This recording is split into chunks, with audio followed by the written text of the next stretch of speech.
मुबशिर का सवाल है कि सर प्रॉफिट एंड लॉस किस तरीके से कैलकुलेट करते हैं, अगर हम ट्रेड के अंदर बैठे हैं तो हमें किस तरीके से पता चलेगा कि हमने प्रॉफिट एंड लॉस किस तरीके से कैलकुलेट करना है। सिंपल तरीके है, बहुत आसान से मैं आपको समझाऊंगा। ठीक है, बाय का भी मैं आपको बताऊंगा, सेल का भी बताऊंगा। सिंपल चीज़ क्या है कि अगर फॉर एग्जांपल आप बाय की ट्रेड के अंदर बैठे हुए हो, सही है, one by one different lot sizes के साथ मैं आपको एक्सप्लेन करूंगा ताकि आपको अच्छे तरीके से समझ आए। एग्जाम्पल के तौर पे आपने गोल्ड को बाय किया हुआ है, प्राइस क्या है, 2913, 2913। ठीक है, 2913 से आपने गोल्ड को बाय किया हुआ है एग्जाम्पल के तौर पे। सबसे पहले तो आपने ये डिसाइड करना है कि आपने स्टॉप लॉस कहाँ लेना है, आपका रिस्क डिसाइड होना चाहिए। एग्जाम्पल के तौर पे आपका अकाउंट छोटा है, कैपिटल आपके पास कम है, और आप बैठते हो किस लॉट के साथ, 0.01 की लॉट के साथ। ठीक है, जो स्क्रीन के ऊपर आपको नजर आ रही है, 0.01 की लॉट के साथ बैठते हो। और आपने सिंपल सा क्या कहा कि यहां से मैंने इस प्राइस से मैंने बाय किया है, और मार्केट अगर यहां से 50 पिप ऊपर जाएगी तो मैंने अपना प्रॉफिट बुक करना है। 50 पिप का मतलब क्या है कि मार्केट 2918 के ऊपर जाएगी तो मुझे 0.01 के ऊपर कितना प्रॉफिट होगा, $5 प्रॉफिट होगा। It's simple. और अगर आपने स्टॉप लॉस कहाँ लगाया हुआ है, एग्जाम्पल के तौर पे आपका स्टॉप लॉस है 2908 पे, सही है। तो जब मार्केट अगर आपकी फेवर में जाएगी तो आपको $5 प्रॉफिट होगा। अगर मार्केट आपकी फेवर में नहीं आती, आपके अगेंस्ट जाती है, तो आपको $5 क्या होगा, लॉस होगा। फेवर में जाएगी तो प्रॉफिट, और फेवर में नहीं जाती तो क्या होगा, लॉस, अगर आप लॉट साइज यूज करें 0.01। Is that clear. इसी तरीके से अगर आपने लॉट साइज यूज की हुई है 0.05 की, और यही सेम एरिया से आपने बाय किया हुआ है, तो अगर मार्केट आपने देखना है कि फॉर एग्जांपल 10 पिप मार्केट ऊपर गई, 2913 से 2914 के ऊपर मार्केट गई, तो 0.05 की लॉट के ऊपर आपको $5 प्रॉफिट होगा। 20 पिप जाएगी तो $20। ठीक है, 30 पिप जाएगी तो $15। 40 पिप जाएगी तो कितना, $20, $20, 0.05 के ऊपर। It's simple. 10 पिप के ऊपर कितना जाएगा आपका, चाहे वो प्रॉफिट हो चाहे लॉस हो, 10 पिप के ऊपर कितना, 0.05 की लॉट है तो $5।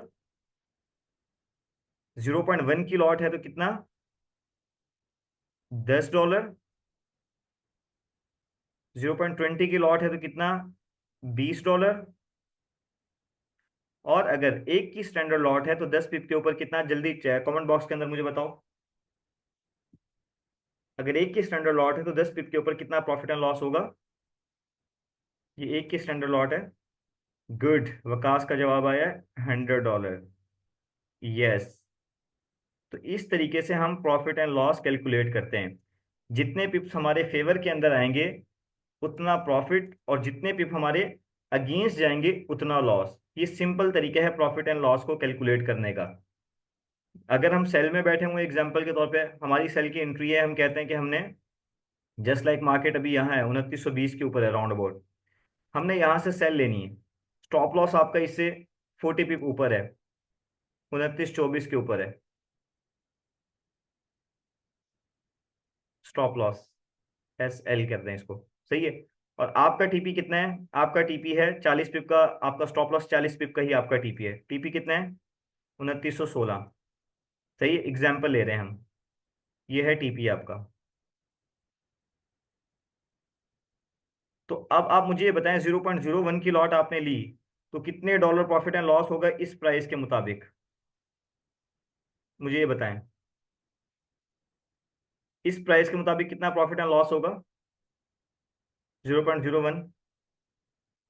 सेल की ट्रेड में बैठे हैं, 2920 से हमने सेल की पोजीशन ओपन की, 2924 हमारा स्टॉप लॉस है, और 2916 हमारा क्या है, टेक प्रॉफिट है। 40 पिप का टीपी, 40 पिप का स्टॉप लॉस, 1:1 कितना होगा, 0.01 के हिसाब से $4, सही है। 0.05 के हिसाब से कितना होगा, $20। समझ आ रहे हैं। 0.1 के हिसाब से कितना होगा, $40, सही है। और 0.2 के हिसाब से कितना होगा, 40 पिप, $80। और अगर एक की स्टैंडर्ड लॉट हमने यूज किए तो फिर कितना होगा? It's simple, $100। सही है। तो अगर 1:1 रिवॉर्ड से अगर आप बैठ रहे हैं, तो जितना आपको प्रॉफिट हो रहा है, अगर आपका स्टॉप लॉस हिट होता है, तो उतना ही आपको क्या होगा? उतना ही लॉस होगा। It's simple. अंडरस्टैंड? ये चीज है। तो इस तरीके से हम क्या करते हैं, इस तरीके से हम कैलकुलेट करते हैं प्रॉफिट एंड लॉस को। तो ये बिल्कुल सिंपल सा तरीका है।